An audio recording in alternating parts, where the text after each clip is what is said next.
I'm only halfway through it, but it resonates a lot with Eric Larson's book called "The Myth of Artificial Intelligence," which highlights this idea that like the distinct nature of human intelligence and the overlooked role of abductive reasoning in AI research today.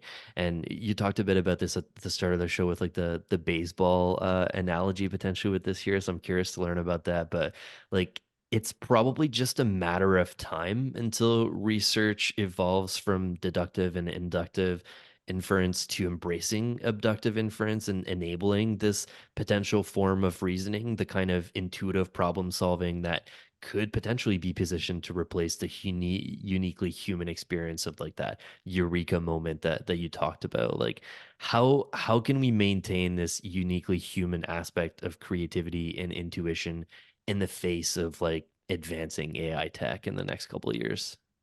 Yeah, that's a good question. It's so funny because I wrote that tweet because I had such an incredible experience figuring out this very technical problem for a client. And I had basically built like a working like prototype to solve it. And I Mhm. knew exactly what I wanted it to be from the get-go. So I had a clear like end goal, but getting there took so much hard work, so much trial and error that I was going losing my mind. And it really was like those moments like at dinner, or like I had multiple dreams that helped solve like a couple issues I was having because I was just thinking about it nonstop. And so I'd had all these like mini moments of like eureka, like, oh my God, why haven't I tried this? Like I need to do this. And I wonder, how many of those we will rob future people of with AI shortcuts. Because I could have very easily, have used ChatGPT to get me there a lot faster, but it was a really important and beautiful process for me to like figure that out on my own, and it felt so good um, to do that. But yeah, I mean, it's so funny that you mentioned that book and explain a little bit about what it's unpacking in terms of like human thought. And that was something I heard a lot of at NeurIPS last week was Mm, like, the thinking fast and slow, the part one and part two of our brains. How can we, better craft these machines to essentially carry some of that?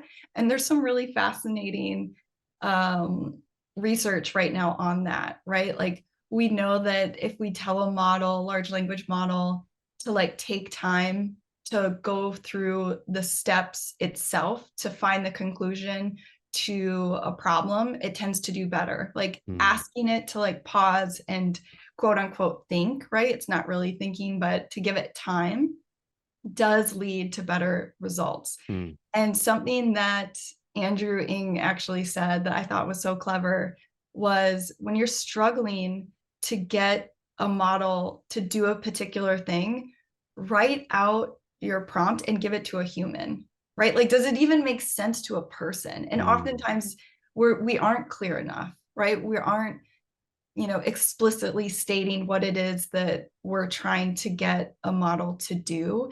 And I think, and this was said really beautifully on your episode with Sarah McNamara, your episode 100. Congratulations, by the way. thank you. But I love that where she or you had mentioned how like stakeholders still aren't clear at asking what they want. And so our jobs are totally secure. I was like, absolutely. I was like, that's it. Like, that is totally it. And that's what we run into as well as marketers is like, we aren't always that good at explaining what we want either.